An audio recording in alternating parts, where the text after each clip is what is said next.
Зимние праздники – сказочное время. Причем это касается не только людей, но и брендов. Пока люди радуются зимним каникулам и получают подарки, бренды зарабатывают на них сказочные деньги. В это сложно поверить, но значительная часть западных рождественских традиций придумана именно маркетологами. И сегодня мы об этом поговорим. Например, кто изобрел Санта-Клауса? Вопрос может показаться странным. Сейчас кажется, что это добродушный старичок с седой бородой и в красном колпаке носит европейским детям подарки с глубокой древности. В определенном смысле это так и есть. Его прообразом стал святой Николай Чудотворец, живший в III или IV веке нашей эры на территории современной Турции. Как-то раз он подарил полный кошелек бедному крестьянину, у которого не хватало денег на приданное дочерям.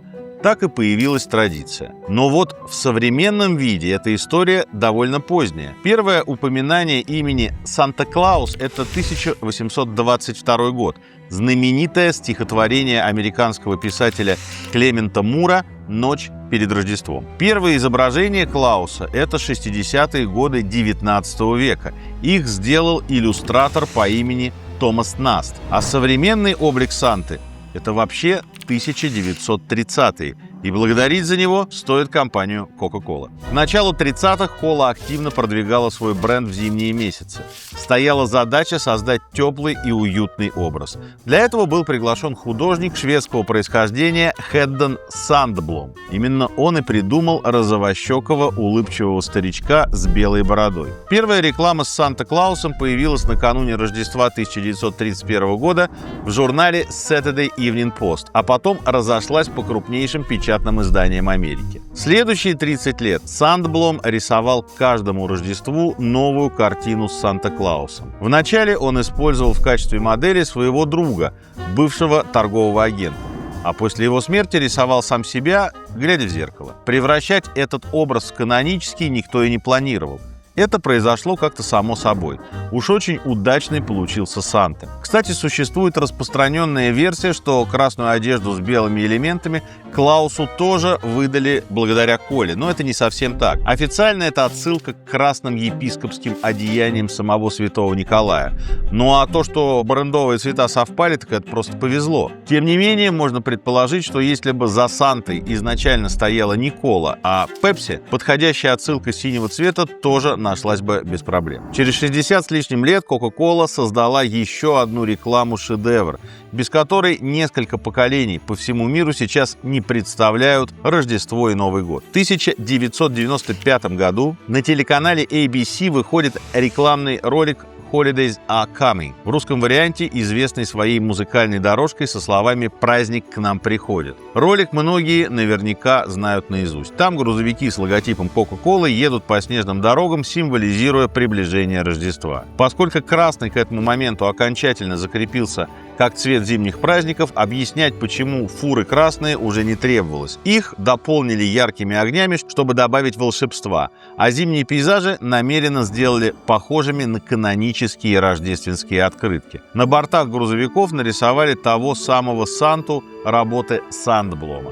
Когда реклама вышла в эфир, стало понятно, что получилось нечто большее, чем просто ролик. Картинка, музыка, специально, кстати, написанная для этой рекламы, атмосфера ожидания праздника – все это било прямо в точку. Телезрители писали письма и обрывали телефоны, пытаясь выяснить, где же можно увидеть красный караван вживую. Вскоре грузовики Санты действительно начали реальные туры по городам, где их встречали толпы детей и взрослых. Это, вероятно, до сих пор самая популярная рождественская реклама всех времен, а для тех, кто застал ее в детстве, один из основных образов праздника. Надо сказать, что это не единственная рождественская реклама, которая вошла в историю. Можно вспомнить, например, ролик M&M's 1996 года. Он назывался «Они настоящие». В ролике красный и желтый убеждаются в существовании Санта, а Санта оказывается удивлен ими ничуть не меньше. Менее известны в России ролики британской сети универмагов John Lewis. Это, по сути, полноценные и довольно дорогие рождественские короткометражки, премьеру которых каждый раз ждет вся страна. Как мы теперь знаем, Санта-Клаус работает не один. Еще один канонический герой западного Рождества – Рудольф, красноносый олень. Логично было бы предположить, что уж он-то точно пришел к нам из каких-нибудь северных сказок и преданий. Но нет, это тоже продукт маркетинга. В 1939 году начинающему писателю Роберту Мэю, работавшему штатным текстовиком в американском универмаге Montgomery Ward's, поступило задание – написать рассказ для небольшой книжки. Книжку планировали бесплатно раздать детям, пока их родители делают покупки на рождественской распродаже. Этот нехитрый рекламный ход должен был привлечь новых клиентов. Как раз в то же время жена Мэй тяжело болела, и чтобы отвлечь 4-летнюю дочь от беспокойства за маму, он придумал историю в стихах о маленьком олене с блестящим красным носом. Именно благодаря ярко сияющему носу Рудольф освещал путь упряжки Санта-Клауса. Вдохновение Мэй подчеркнул в зоопарке, куда водил девочку. Отдел маркетинга сначала засомневался в идее. На их взгляд, красный нос вызывал явные ассоциации с алкоголиком. Но с помощью смешных эскизов оленя, сделанных коллегой, писатель убедил рекламщиков попробовать. Ставка сыграла. Рудольф стал очень популярен среди детей. Только за Рождество 1939 года было роздано больше 2 миллионов экземпляров книжки Мэя. В 1946 году менеджмент Montgomery Ward's проявил удивительную щедрость и передал авторские права на оленя его создателю. Мэй опубликовал несколько продолжений рассказа и даже записал его на пластинку. Но настоящая слава пришла к Рудольфу в 1949 году, когда к словам написали музыку. Песня в исполнении кантри-певца Джина Отри стала со временем одной из самых известных рождественских композиций и встала в один ряд с «Jingle Bells» и «Last Christmas». Оленя Рудольфа ждала большая карьера. Он стал главным героем мультипликационных и художественных фильмов и превратился из рекламной рождественской акции во второго по популярности персонажа после самого Санты. Еще одна рождественская традиция – отправлять поздравительные открытки. И это тоже изначально коммерческая инициатива. Во многом обычай появился благодаря братьям Холл,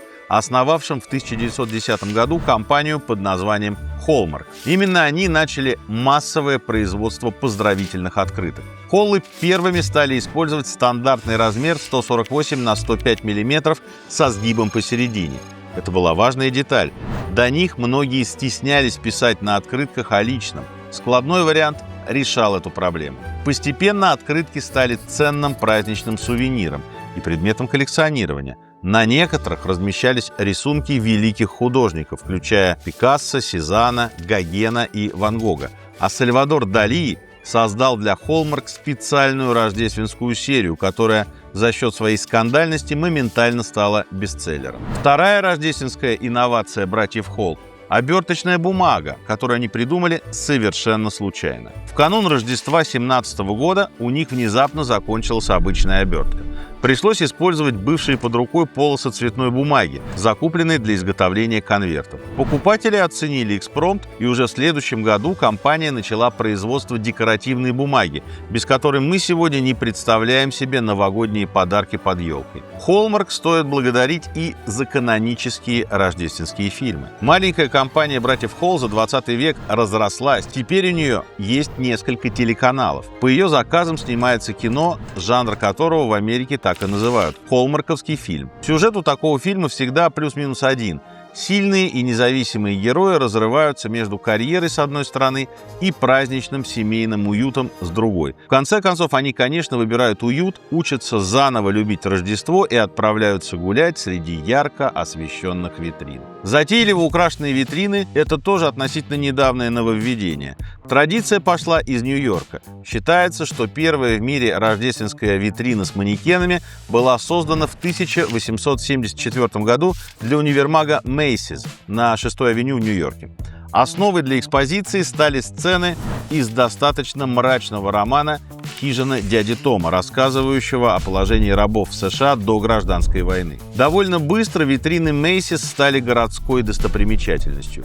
Люди из разных уголков мира специально приезжали в Нью-Йорк, чтобы на них полюбоваться. Идею подхватили магазины по всему городу. потом по всей Америке, и вскоре она распространилась по всему миру. Традицию парадов на День Благодарения, американский праздник, открывающий предрождественский сезон, тоже начали маркетологи Macy's. Первый парад прошел в 1924 году. 101-й в 2025. Собрал он почти 7 тысяч участников и 3 миллиона зрителей. Ну хорошо, а дарить сладости на Новый год тоже придумал бренд? Да, но не любые. Красно-белая полосатая карамельная трость Candy Cane вообще-то имеет долгую историю. По легенде, служитель Кёльнского собора в 17 веке заказал у кондитера эту сладость, чтобы отвлечь маленьких певчих из церковного хора от болтовни во время службы. Но за океаном полосатая карамель появилась в середине 19 века. Тогда Америка переживала очередную волну религиозности, поэтому у конфеты появился символический смысл. Белый цвет обозначал чистоту непорочного зачатия, красные полосы – пролитую на Голгофе кровь, а форма – букву J, то есть Jesus. Благодаря форме с крючком на конце леденцовые трости стали удобным елочным украшением, которое можно было снять с ветки и съесть. Красные полоски на вкус традиционно были перечными или коричными, белые – сахарными, а сейчас чаще всего мятные. Настоящий прорыв случился в 20 веке, когда компания Bob's Candies придумала множество кондитерских технологий. Стала первой заворачивать конфеты в целлофан, а главное, создала так называемую машину Келлера, с помощью которой можно сгибать леденцовые палочки без боязни их сломать. После этого полосатые карамельные трости начали производиться промышленно и попали в каждый американский дом. Автором еще одной рождественской традиции, входящей в топы множества опросов, стала американская сеть кофеен Starbucks. С 1997 года Starbucks выпускает к зимним праздникам красные стаканы, за которыми фанаты выстраиваются в очереди. На пике популярности этой сети красный стакан был желанной и даже статусной историей. Например, в Рождество 2014-го его в среднем постили в соцсетях каждые 14 секунд. Ну и, наконец, еще один популярный праздничный ход. Тут уж понятно, что коммерческий – распродажа. В Америке она традиционно приходится на Черную пятницу. У этого события нет конкретного автора. Считается, что уценивать залежалый товар в 1830 году придумал владелец одного из первых парижских универмагов. Но сама идея гораздо старше. Рождественские ярмарки появились в Германии еще в 15 веке. С тех пор магазины шли на любые ухищрения, чтобы привлечь покупателей. А вот сам термин «Черная пятница» возник не так давно. В 1966-м полицейские в Филадельфии обозначили так грандиозные автомобильные пробки после Дня Благодарения. По другой версии, название происходит от старой бухгалтерской традиции – записывать доходы черными чернилами, а расходы красными. Пятница в этой схеме черная, потому что все нормальные бизнесы в этот день работают исключительно в плюс. Есть определенная ирония в том, что самый домашний и самый семейный праздник западного мира сконструирован людьми, которые об уюте и человеческом тепле думали в последнюю очередь и, главным образом, хотели заработать. С другой стороны, когда дело касается традиций, не так уж важно, откуда именно они взялись. Санта уже давно ничего не продает и только разносит подарки. Олень Рудольф не рекламирует универмаги, а доброму рождественскому фильму совершенно не мешает желание его создателей продать побольше сопутствующих товаров. Когда ребенок 90-х смотрел ролик с таинственными красными грузовиками, едущими через заснеженный лес, он думал не о газировке, он думал о сказке. И это главное.